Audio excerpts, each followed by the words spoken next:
Hello everyone, welcome back to trading with Groww. मैं हूं आपका दोस्त असीम सिंघल एंड आज हम एक कोई नए बारे में बात करने वाले हैं।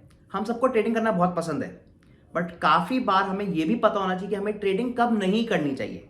जी हाँ, आज हम बात करने वाले हैं वो सारे इंस्टेंसेस जब हमें ट्रेडिंग नहीं करनी चाहिए या फिर वो ट्रेड मिस कर देना चाहिए।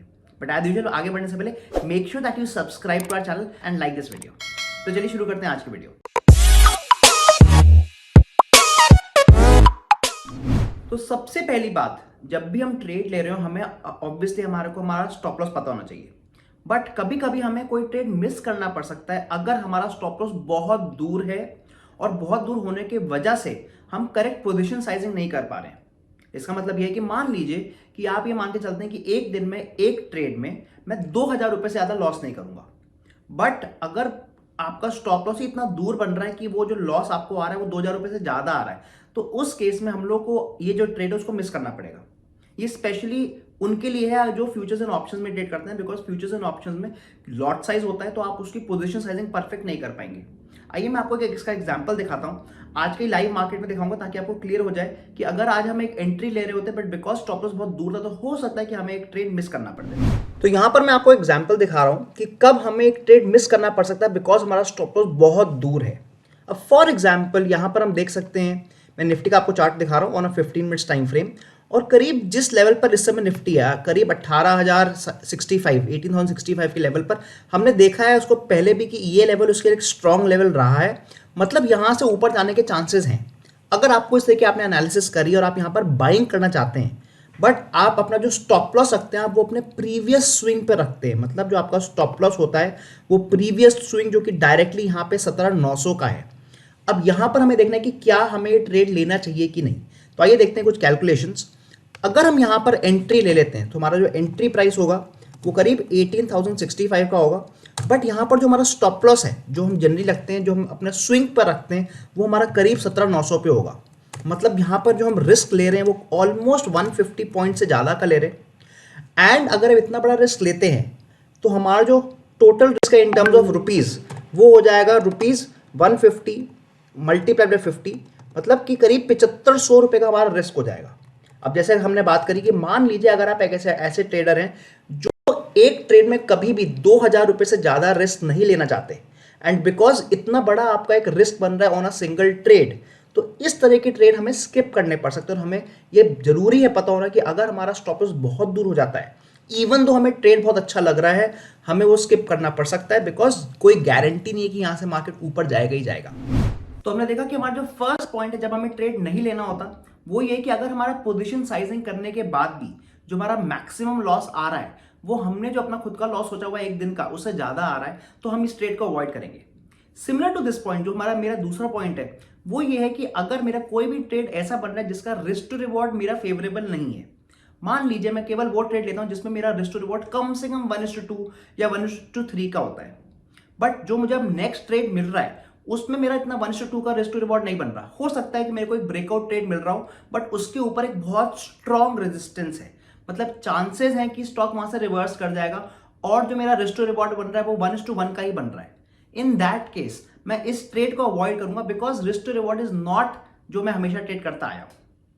नेक्स्ट पॉइंट जो मेरा है जब मैं ट्रेडिंग को अवॉइड करता हूं वो ये है कि मान लीजिए अगर मेरा कोई ट्रेड मिस हो गया है तो मैं उसको चेज नहीं करता। काफी बार होता है कि हम हो सकता है उस समय बिजी हूं और या फिर हम लोगों ने अपनी नजर हटा ली हो कंप्यूटर से और एक अच्छा खासा ट्रेड हमारा मिस हो जाता है। मान लीजिए किसी स्टॉक को आप बाय करना चाहते थे 100 रुपए पर, बट वो ऑलरेडी 102 या 103 पहुंच चुका है और आप इसमें एंट्री लेना चाह रहे हैं। अब प्लीज नोट कि अगर हम यहां पर चेस करेंगे और 102 या 103 पे एंट्री लेंगे तो ऑलरेडी स्टॉक 2 या 3% हमारे प्राइस से हिल चुका है और हमारे को इतना एक्स्ट्रा प्रॉफिट नहीं मिलेगा। इन दिस केस अगेन मैं यहां पर अवॉइड करूंगा स्टॉक को और इसमें एक चेजिंग एंट्री नहीं लूंगा।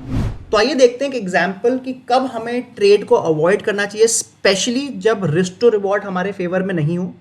यहां पर मैं आपको रिलायंस का चार्ट दिखा रहा हूं on a 5 minute time frame and नीचे मैंने RSI भी लगाया हुआ है। मान लीजिए कि आपको लग रहा है कि रिलायंस काफी ऊपर जा सकता है अगर वो आज का हाई तोड़ देगा और जो अपना स्टॉप लॉस रखना चाह रहे हैं आप वो आज का लो रखना चाह रहे हैं।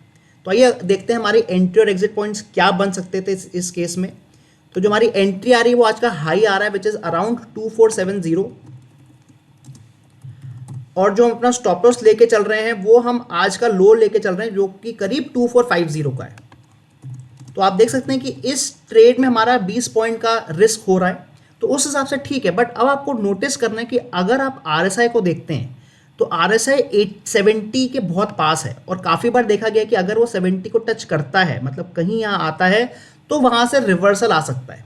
मतलब हो सकता है कि जब तक ये स्टॉक इसको ब्रेकआउट दे उस समय आपका आरएसआई बहुत पास हो और आपको यहाँ पर एक तेज अपवर्ड मूवमेंट नहीं मिल पाए और ये स्टॉक बहुत तेजी से रिवर्स कर जाए। मतलब चांसेस हैं कि इस स्टॉक में जो हमारा रिस्क टू रिवॉर्ड है वो अच्छा नहीं आ रहा, 1:2 या 1:3 का रिस्क टू रिवॉर्ड नहीं आ रहा है।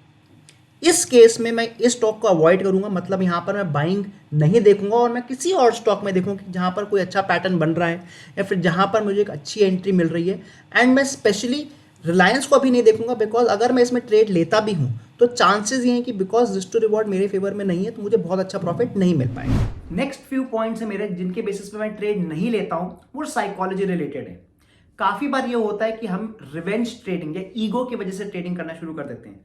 मान लीजिए एक स्टॉक में मेरा लॉस आ गया है, रिलायंस स्टॉक में मेरा लॉस आ गया और मैं बार बार ट्राई कर रहा हूं कि मैं रिलायंस से ही पैसा कमाने की कोशिश कर रहा हूं। अगेन इस केस में मैंने काफी बार देखा है कि वहां पे प्रॉफिट नहीं आता बल्कि और ज्यादा लॉस हो जाता है। सो अगेन मैं रिलायंस में उस समय फिर ट्रेडिंग नहीं करूंगा, मैं अवॉइड करने वाला हूं और किसी और अच्छे सेटअप पे जहां पे मुझे मिल रहा है, किसी और अच्छे स्टॉक में मुझे कोई अच्छा सेटअप मिल रहा है तो मैं वहां पर ट्रेड लेने की कोशिश करूंगा। सिमिलरली मैं तब ट्रेडिंग फिर से अवॉइड करता हूं अगर मैं देखता हूं कि वहां पर मुझे कोई टिप देने की कोशिश कर रहा है या फिर मुझे कोई रिकमेंडेशन दे रहा है।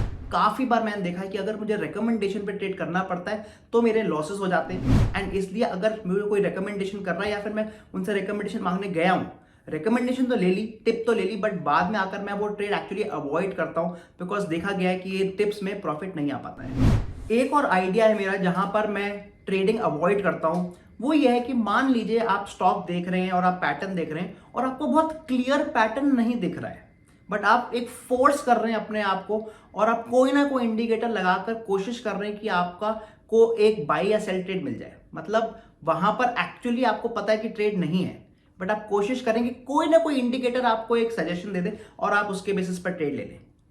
अगेन इस केस में मैं ट्रेड को अवॉइड करूंगा बिकॉज यहां पर हम लोग केवल अपने ईगो या फिर केवल हमारे को मन कर रहा है इसलिए हम ट्रेडिंग करना चाह रहे हैं, इवन दो हमारी एनालिसिस भी ये कह रही है कि भी ट्रेड नहीं हो रहा। तो इसलिए जो हमारा गेम प्लान हमने सोचा हुआ है, मतलब जिस तरीके से भी हम ट्रेडिंग करते हैं, अगर उस प्लान को यूज करके हमारे को कोई ट्रेड मिल रहा है तब तो हमें वो ट्रेड करना चाहिए। बट अगर हमें लग रहा है कि हम उस ट्रेड को फोर्सफुली ले रहे हैं तो वो ट्रेड हमें डेफिनेटली अवॉइड कर देना चाहिए। मेरा नेक्स्ट सजेशन जब हमें ट्रेड नहीं लेना चाहिए वो है कि हमें पता होना चाहिए कि हम किस तरह के ट्रेडर हैं और हम किस तरह के मार्केट एनवायरनमेंट में ट्रेड लेते हैं। फॉर एग्जाम्पल हो सकता है कि आप ऐसे ट्रेडर हो जो ट्रेड लेने में उनको तब अच्छा लगता हो जब मार्केट एनवायरनमेंट स्लो हो या फिर जब बहुत ज्यादा विक्स हाई ना हो। इन दैट केस आपने काफी बार देखा कि आपके ट्रेड अच्छे जाते हैं और प्रॉफिट भी होता है। बट जब भी मार्केट का विक्स बहुत तेज बढ़ जाता है, मतलब मार्केट में वॉलेटिलिटी बढ़ जाती है और जो मार्केट मूवमेंट है बहुत तेज हो जाती है, तब हमारे ट्रेड अच्छे नहीं लगते। या फिर अगर हम एग्जांपल देखें, अगर जो ऑप्शन के प्राइसेस हैं बहुत ज्यादा हो जाते हैं, इन दैट केस अगर आपने काफी बार नोटिस किया कि आपके प्रॉफिट नहीं आता है तो आपको उस समय ट्रेडिंग को अवॉइड करना चाहिए। मतलब हमें पता होना चाहिए कि अगर मार्केट हमारे को बता रहा है कि this is not the right time for to trade, हमें कुछ दिनों के लिए एग्जिट ले लेना चाहिए, maybe for a week, और एक हफ्ते के बाद जब मार्केट वापस हमारे हिसाब से चलने लग जाए तब हमें उसमें ट्रेड लेना शुरू कर देना चाहिए। आज का मेरा जो लास्ट रीजन है जिसकी वजह से मैं ट्रेडिंग को अवॉइड करता हूं वो ये है कि अगर हम जो अपना ट्रेडिंग फोकस है वो रिटर्न्स पे ज्यादा करते हैं कंपेयर टू ड्रॉडाउन्स, तब मैं उस समय ट्रेडिंग को डेफिनेटली अवॉइड करता हूं। आइए मैं आपको इसका अगेन एक एग्जांपल देता हूं। जनरली ट्रेडिंग जब हम कर रहे होते हैं तो हमारा मेन फोकस होना चाहिए कि जो हमारा कैपिटल है वो प्रिजर्व रहे, मतलब हमारे को लॉस नहीं आए। अगर हम लॉस आ भी रहा है तो हमें पता होना चाहिए कि हमारा कितना लॉस आ रहा है एक दिन में, ताकि वो मैनेजेबल हो। बट अगर हमारे कुछ दिन लॉस आते हैं तो हम उसको कवर अप करने के लिए काफी बार परफॉर्मेंस के बेसिस पर ट्रेड करने लग जाते हैं। हो सकता है कि हम अपना जो क्वांटिटी है वो बढ़ा दें, मतलब हम चाहते हैं कि हमारे को वीक में या मंथ में मिनिमम इतना प्रॉफिट आ ही जाना चाहिए।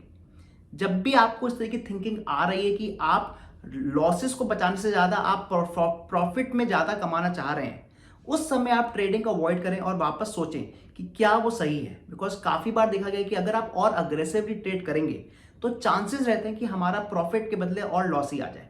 तो इस समय मैं डेफिनेटली ट्रेडिंग को अवॉइड करता हूं और वेट करता हूं कि जब मेरा प्रॉपर सेटअप आ जाएगा मैं तभी ट्रेड लूंगा। तो आई होप आपको आज की वीडियो पसंद आई होगी। हमने काफी नई नई चीजें बात करी कि कब हमें ट्रेडिंग अवॉइड करनी चाहिए। अगर इनमें से भी कुछ पॉइंट्स हैं जो आपने देखे हैं कि आपके साथ हुए हैं और उस समय अगर आपने ट्रेडिंग अवॉइड कर दी होती तो आपको बल्कि पैसे का लॉस नहीं होता, तो हमें जरूर कमेंट करके बताएं। आगे बढ़ने से पहले make sure that you like this video and subscribe to our channel, ताकि आपको इस तरह की और वीडियो मिलती रहे। मैं मिलता हूं आपको अगली बार। Thank you.